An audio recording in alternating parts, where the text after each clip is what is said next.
reached out to our newsroom today, concerned over the conditions at their apartment building in Springfield.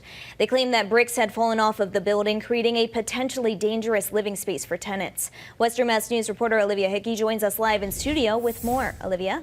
Kristen, that building is a part of the new Colony Court apartments on Maple Street. The viewer who reached out to us says tenants are constantly complaining about feeling unsafe at the apartment building. Our Western Mass News crews went to check out the condition of the building tonight.